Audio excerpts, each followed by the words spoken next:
Welcome back to Comrades Assemble, where we talk about Washington Commanders football. It's your boy Tony got a tech back in the video, AGT to glory to God. For God's right now, God's open doors. And pay with all people in the Lord's name, permits today's video. I'm here about the Washington Commanders, and I'm gonna give you guys a platform to come back to me about the Washington Commanders. So hope you guys do pull up to this, man. I know I haven't done a Comrades Assemble in a little bit, but life been life, and so we want to talk about divisional weekend, kind of give a nice little bow on divisional weekend, and then we'll talk about, NFC Championship, Eagles, the ops, and we'll wrap about things for a little bit, about 30 minutes or so. Kind of keep these a little shorter than usual. I'll go back to an hour once the new season starts next season. But right now I got to keep these a little shorter just because of time constraints and work, and I also do have a stream with Bird Game 31 later on tonight. We're gonna talk about the Eagles and all that, and how we're gonna put BTA on these boys, man. But let's get a quick wrap on before I get too far into that. So the way you can communicate with me on this stream specifically is you can click this number right here to call, or you can comment down below in the comment section, or you can hit the StreamYard link to come talk to me personally. So that's how y'all can do that as well. Let's talk about the injury report real quick. I do want to put it up as well. I think we have the injury report somewhere. I do want to react to the mic up thing too. That was kind of cool. So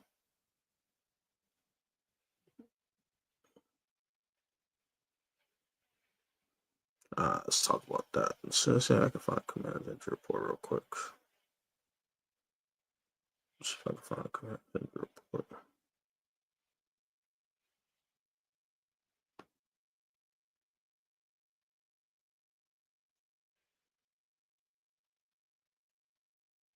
Let's look it up real quick. So far this week, for the Eagles side of things, Dallas Guy didn't participate. He had an ankle injury. No Cam Jurgens. He had a back injury.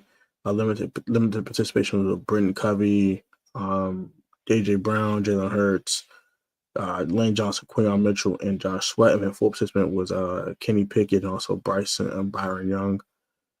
As for the Washington Commander side of things, Zach Ertz and I practiced with a rib injury / rest, Clean Farrell rest as well, Dante Fowler Jr., Deron Payne with a knee and finger injury now, and then Bobby White and I participated with an ankle injury.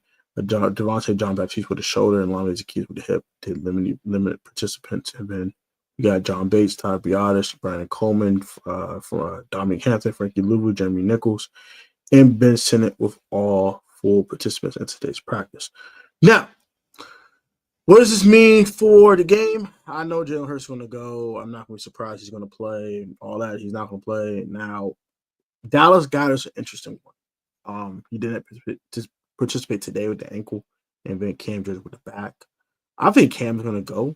Dallas is a little iffy because he got hurt, came back on IR, and now it's hurt again. So that could be a little interesting. Also, they bring back Brent Covey on his 21-day window from his injury. I guess it's a neck injury or whatever. So I guess he's going to play.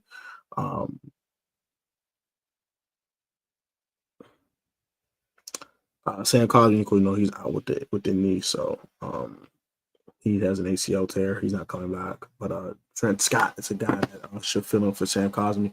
Dan Quinn also talked about that as well. Let's look at Dan Quinn's press conference. Do that real quick. Let's look at DQ's press conference real quick. Just look at his presser, so we can kind of get a feel for what DQ talking about here. So a lot of guys came on. Frankie Louvu, Zach Ertz. We're looking at Zach Ertz mic'd up too, but I really just want to look at the Dan Quinn press conference first.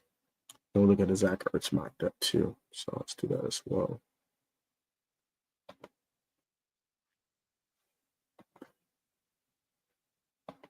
Let's go ahead and look it up real quick. Hope everybody doesn't get to pull up tonight. I really hope y'all enjoyed tonight's live stream.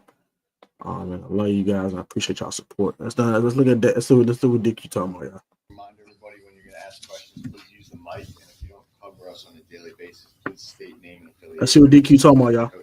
All right. Thanks, Sean. This is awesome, man. It's cool. So Competition Wednesday is here for us. It really kickstarts us everything into gear, and we're getting stronger as we go. Yes, sir. Tell them, brother. The ball and our turnover margin, our tackling margin, and we're working hard at that to make sure that continues.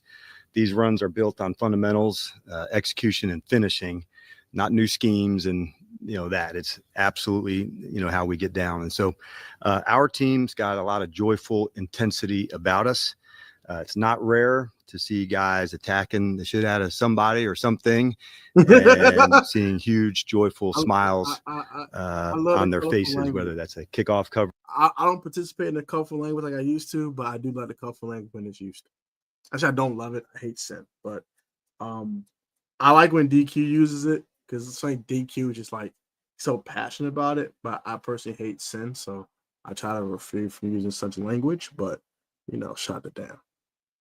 That goes inside the 25 or a defensive takeaway or even explosive play. And so it's a rare combination for a team to have that because they are intense and they're tough in the same way. They really enjoy doing what they're doing together. So I don't think I've coached a team that had that type of balance and connection together. So it's really cool to see. And lastly, some condolences to Pete Medhurst's family. I know he meant a lot to a lot of people in this room. So I wanted to make sure, although I didn't get a chance to work with him, sound like a real football guy. And so it's really cool to see. And lastly, some condolences to Pete Medhurst's family. I know he meant a lot to a lot of people in this room. So I wanted to make sure, although I didn't get a chance to work with him, sound like a real football guy. And I'm sure I would have enjoyed that. So just wanted to say that, and then we'll get rocking with everything for today. So let's get it rolling.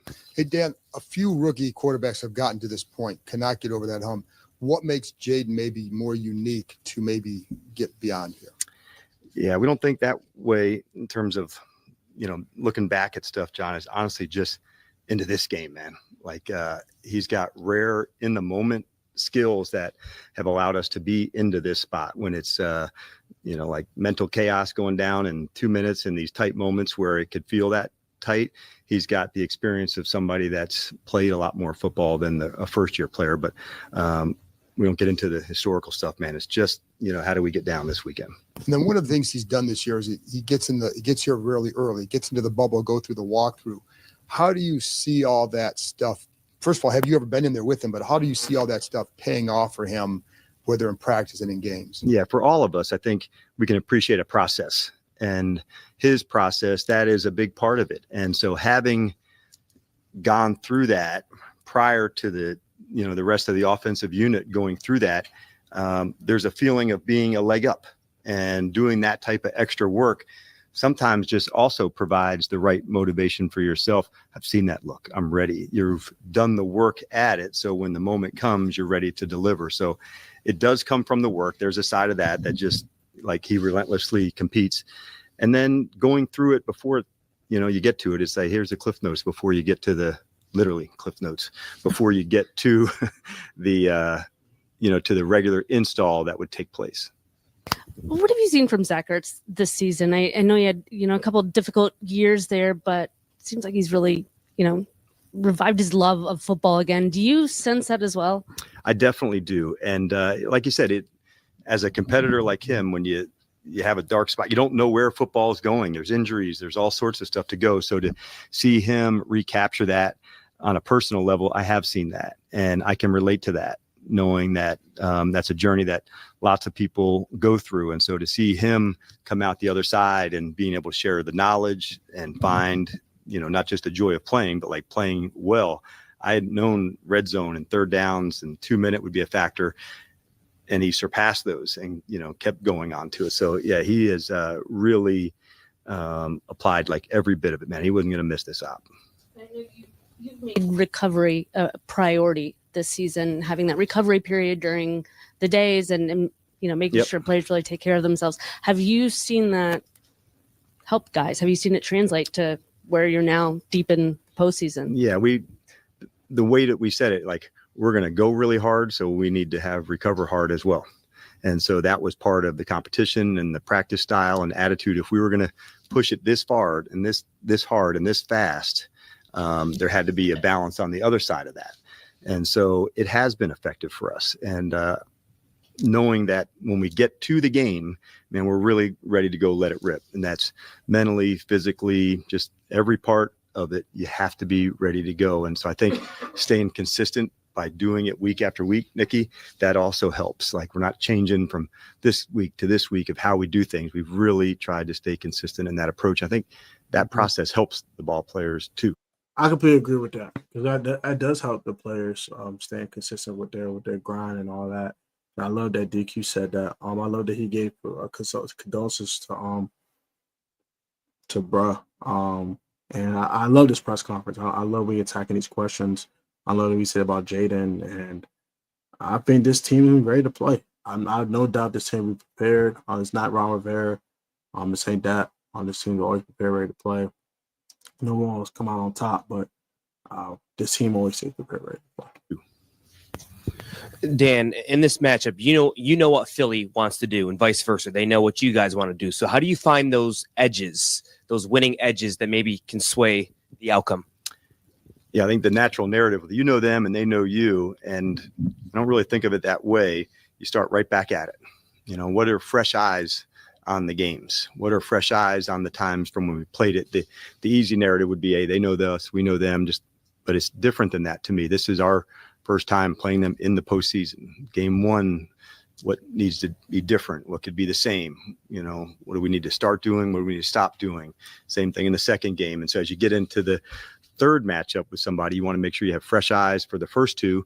Hey, did I miss something? And was there something there that I didn't, think we had or did? And both teams will have things on their call sheets that never got called in that game. And you do have those up still that you've been practicing. And sometimes every play on your call sheet doesn't make it into the game, and you keep those alive as well.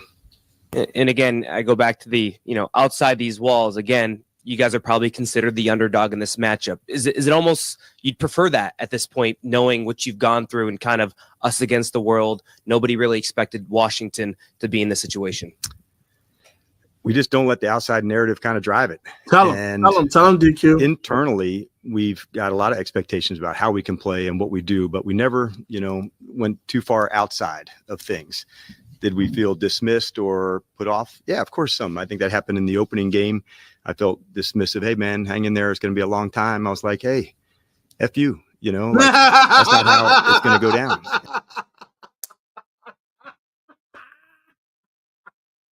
Hey, F you. I love it. Tell them, DQ. Tell them, Dan Quinn. And I was upset, but it wasn't disrespect. It was dismissiveness.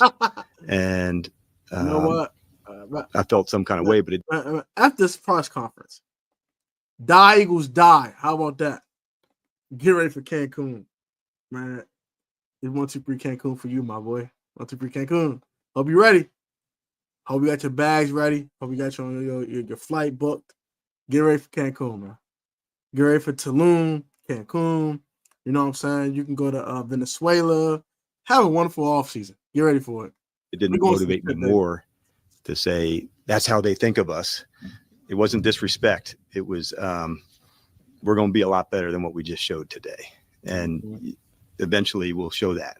So it's not a prove it to everybody else or underdog story. It's, it's how we get down. This is not a 7-game series. And so we got to play our best on Sunday at 3:00. And that to me is the biggest factor.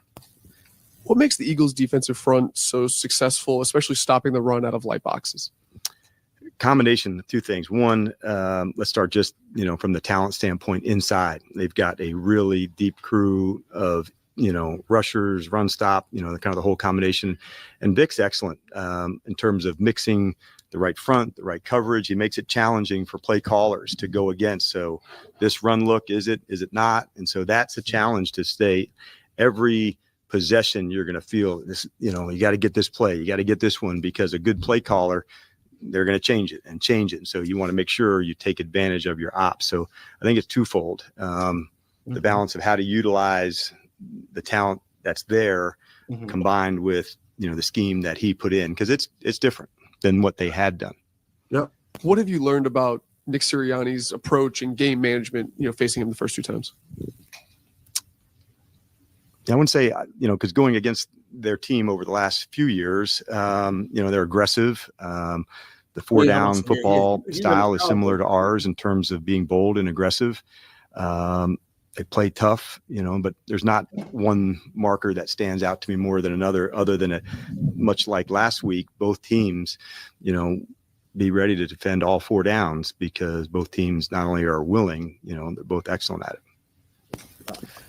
Dan, you got some decisions to make on the offensive line for Sunday without Just I want to know. going into detail about who plays where. Is Right. there any thought given to, let's just get our best 5 offensive linemen out there and we'll figure it out? Yeah, a lot of thought to that, David. And first, let's give a quick shout to Trent of coming in and really being somebody that can handle that. But yes, that is absolutely, how we go about it. And that would be there at any spot. Like what I was saying earlier, what's the best thing for us to win this game? What the hell is this? That is all there is. And so, yeah, that's really where we're at in terms of the next 3 days of our practice. I was wondering, once the season begins, I'm sure the communication is different with Adam and with Josh than it may have been during the offseason, during OTAs. I wonder specifically, what's your communication like with Josh during the season? What is he curious about? What does he want to know about? Yeah, well, one thing you may or may not know, this guy's a hell of a competitor. And, he's a college wrestler and, he loves to compete, and he loves all of that. On our Mondays is a recap of the game. And so we review some of the things by the numbers, decisions, what would we go, where did it go well?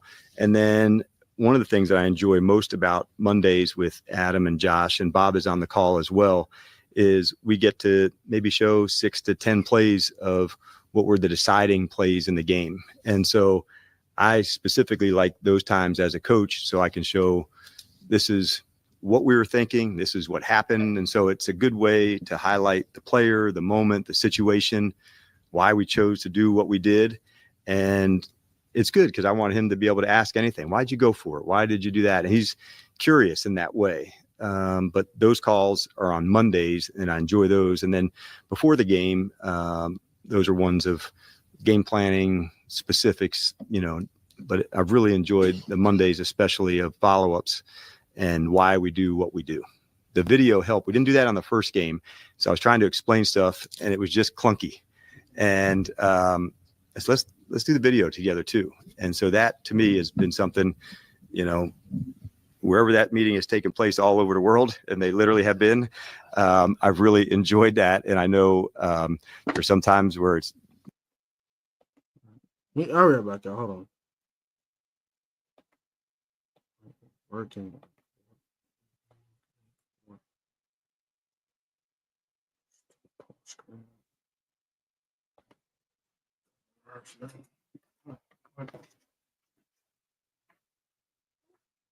Where's he go? Where?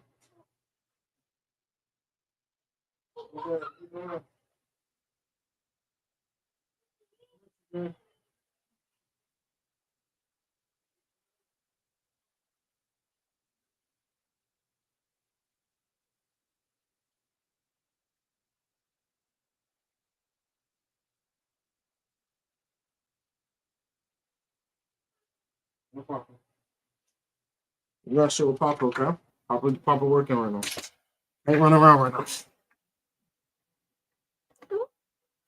Hey, get little man. Say hi, TJ. Say hi, YouTube. Say hi. But I think I need to hear what I see with the press conference. I like the fact he said he gonna get our best 5 offensive linemen out there. I like the fact that he gave Trent Scott a shout out as well. And I'm actually gonna end the live stream here because I gotta take care of this little guy. So if you guys enjoyed that, comment, subscribe, have a good one. Sorry about that, but I'll be back with more videos tomorrow and Friday. So have a good one, y'all. I'll be easy out here. Peace.